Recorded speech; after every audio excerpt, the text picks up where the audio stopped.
जब राजतंत्र खत्म कर दिया, राजा रजवाड़ा का मतलब खत्म हो गया, तो किसी के पास हजारों एकड़ जमीन, और आज भी भारत के अंदर किसी के पास एक डिसीजन जमीन नहीं। सरकारी मकान मिल जाता तो बनेगा कहाँ, ये भी नहीं मालूम कर पाते। तो जमीन के लिए आपने कभी सवाल उठाया? नहीं उठाया। तो जब आप मांगेंगे नहीं तो लोग देंगे कैसे? बिना रोए बिना मांगे तो मां दूध नहीं पिलाती है, और आप सोच रहे हैं कि आपको ऐसे कोई दे देगा। जमीन के लिए भी आपको लड़ना पड़ेगा, क्योंकि जमीन अगर होगी तो आपके अंदर स्वाभिमान आएगा। जमीन अगर आपके पास होगी तो आपके अंदर मालिक होने का जुनून आएगा कि आप भी मालिक हैं। और मैं ये नहीं कहता हूं, मैंने आंदोलन कुछ दिनों चलाया, पूरे देश में देखा। मैंने कहा कि हर परिवार को 1 एकड़ जमीन दिया जाए। जो मूर्ख लोग हैं वो समझ नहीं पाते हैं, वो कहते निराला जी कहते 1 एकड़ जमीन कहां से देंगे, जमीनियां कहां है, उनको समझ में नहीं आ रहा। अरे ये मैं नहीं कह रहा हूं, ये भारत सरकार की रिपोर्ट है कि आज भी भारत के अंदर इतनी जमीन है कि जमीन अगर भूमिहीन गरीबों में बांटा जाए तो सबके हिस्से में 3.5 एकड़ जमीन आ जाएगा। सबके हिस्से में, भाई सुनो करो, सबके हिस्से में 3.5 एकड़ आ जाएगा। मेरा निर्णय नहीं है, भारत सरकार का रिपोर्ट। अगर मैं गलत होता तो सरकार खड़ा होकर कहती कि निराला जी आप गलत बोल रहे, लेकिन सरकार मेरे आंदोलन से डर गई, और जब डरी तो मुझे गिरफ्तार कर लिया, मुझे जेल भेज दिया। फिर वही मैंने कहा सरकार से कि घबराना नहीं, मैं बाबा साहब डॉक्टर अम्बेडकर की औलाद हूं, तुम्हारे जेल भेजने से मैं नहीं डरूंगा। 1 एकड़ जमीन आज नहीं तो कल एक दिन मैं जरूर दिलाऊंगा मेरी समाज को। ये मेरा नहीं, बाबा साहब डॉक्टर अम्बेडकर का सपना है, इसको हम लोग पूरा करेंगे।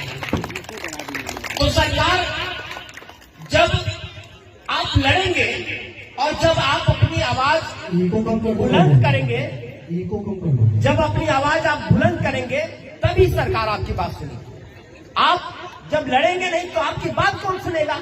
इसलिए लंबी बात नहीं करूंगा, क्योंकि आगे कार्यक्रम में भी जाना है। सिर्फ आपसे इतना कहूंगा कि आगे के दिनों में जो लोग भी आपके बीच में आते हैं, आप उनसे सवाल करिए कि हम आपका सहयोग क्यों करें, आपकी मदद क्यों करें, आपको वोट क्यों दें।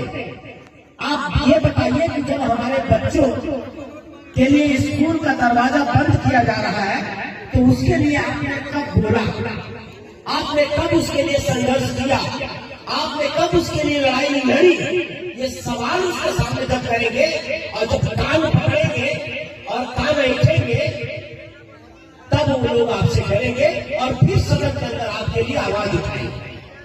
तो ये बाबा साहब डॉक्टर अम्बेडकर की जयंती मनाने का मतलब कि आज के दिन आपको कसम खाना है, आपको संकल्प लेना है, आपको ये प्रण करना है कि अन्याय के खिलाफ बोलेंगे, अन्याय के खिलाफ लड़ेंगे, और जब भी अन्याय होगा तो हम उसका सामना करेंगे और न्याय के पक्ष में हम आवाज उठाएंगे। अगर नहीं उठाएंगे तो हमारा आपका जीवन तो कट रहा है, लेकिन ये जो बच्चे छोटे छोटे खेल रहे हैं ना, ये सब गुलाम हो जाएंगे। आप चाहते हैं कि गुलाम हो जाए?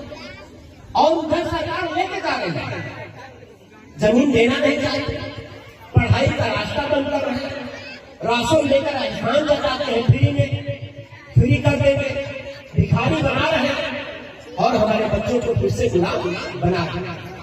इसलिए साथियों, बहुत लंबी बात नहीं करूंगा, अब समय है आपको बोलने का, आप बोलिए और उस व्यक्ति का साथ दीजिएगा जो आपके लिए लड़ता है।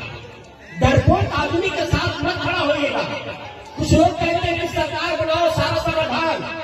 उनसे पूछिएगा कि जब रास्ते में चलने का हक नहीं था तो बाबा साहब ने दिलाया, पानी पीने का हक नहीं था तो बाबा साहब ने दिलाया, पढ़ाई करने का हक नहीं था तो बाबा साहब ने दिलाया, और बाबा साहब डॉक्टर अम्बेडकर ने कभी अपनी सरकार नहीं बनाई।